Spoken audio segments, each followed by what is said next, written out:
What's to know about body odor? Body odor is the perceived unpleasant smell our bodies can give off when bacteria that live on the skin break down sweat into acids. Some say it is the smell of bacteria growing on the body, but it is actually the result of bacteria breaking down protein into certain acids. It is also known as BO, bromhidrosis, osmidrosis, or ozocrotia. What is body odor? When a body gives off a scent others may find unpleasant, it is known as body odor.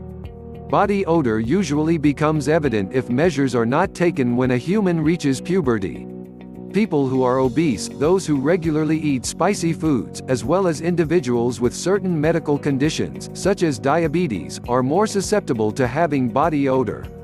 People who sweat too much, such as those with hyperhidrosis, may also be susceptible to body odor. However, often the salt level of their sweat is too high for the bacteria to break down. It depends on where the excess sweating is occurring and which type of sweat glands are involved. Sweat itself is virtually odorless to humans. It is the rapid multiplication of bacteria in the presence of sweat and their breaking down of sweat into acids that eventually causes the unpleasant smell.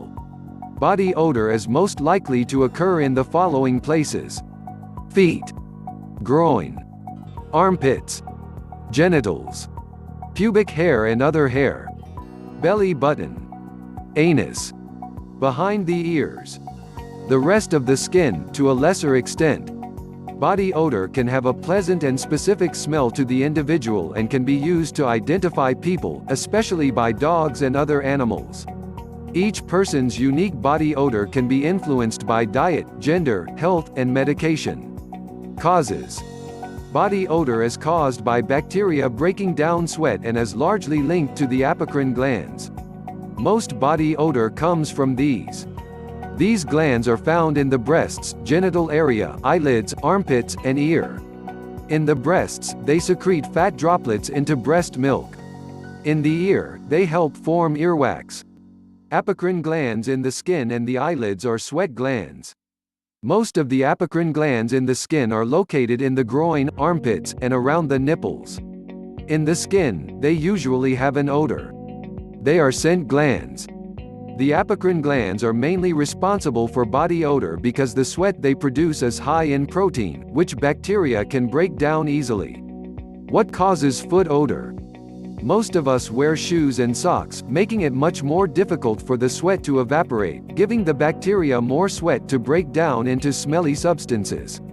Moist feet also raise the risk of fungi developing, which can also give off unpleasant smells. Prevention: a large concentration of apocrine glands is present in the armpits, making that area susceptible to the rapid development of body odor. The following steps may help control armpit odor. 1. Keep the armpits clean. Wash them regularly using antibacterial soap, and the number of bacteria will be kept low, resulting in less body odor. 2. Hair. When armpits have hair, it slows down the evaporation of sweat, giving the bacteria more time to break it down into smelly substances. Shaving the armpits regularly has been found to help body odor control in that area. Reusable razors are available to purchase online. 3. Deodorant or antiperspirant. Deodorants make the skin more acidic, making it more difficult for bacteria to thrive. An antiperspirant blocks the sweating action of the glands, resulting in less sweating. Some studies, however, have indicated that antiperspirants may be linked to breast cancer or prostate cancer risk.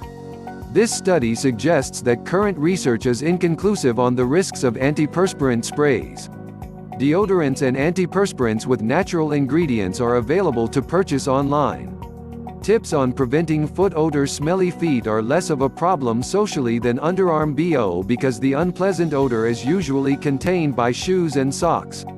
However, the smell may become obvious if the person with smelly feet visits a home where shoes are taken off before entering, as is the custom in various countries and homes. The following steps may help control foot odor.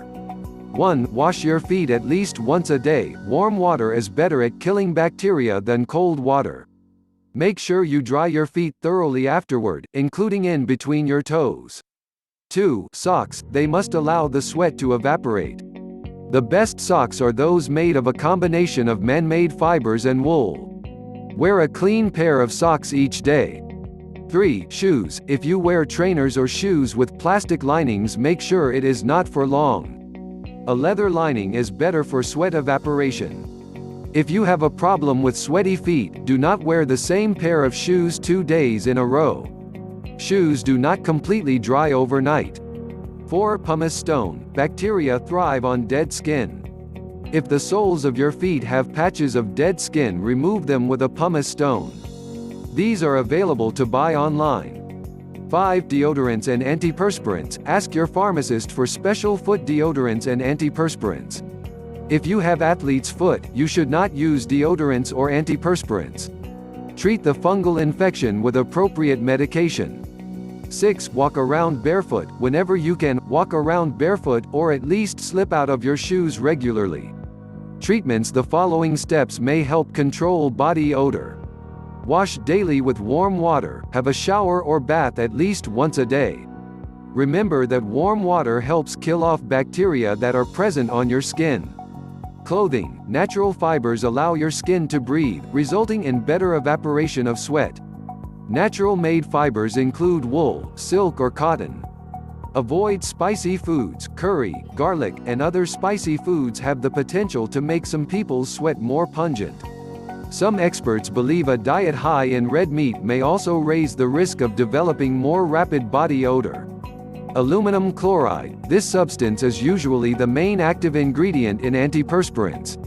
If your body does not respond to the home remedies mentioned above, talk to a pharmacist or your doctor about a suitable product containing aluminum chloride. Follow the instructions given to you carefully. Botulinum toxin. This is a toxin produced by Clostridium botulinum. It is the most poisonous biological substance known. However, very small and controlled doses are today being used in various fields of medicine. A relatively new treatment is available for individuals who sweat excessively under the arms. The individual is given approximately 12 injections of botulinum toxin in the armpits, a procedure that should not last more than 45 minutes. The toxin blocks the signals from the brain to the sweat glands, resulting in less sweating in the targeted area. One treatment can last from 2 to 8 months. Surgery. When self-care and medicinal measures are not effective at treating severe body odor, a doctor can perform a surgical procedure called endoscopic thoracic sympathectomy (ETS) that destroys the sweating-controlling nerves below the skin of the armpits. This procedure is a last resort and runs the risk of damage to other nerves and arteries in the area. It can also increase sweating in other parts of the body, known as compensatory sweating. When to see your doctor. Some medical conditions may change how much a person sweats. Others can alter how we sweat, changing the way we smell. It is important to see a doctor to identify these conditions.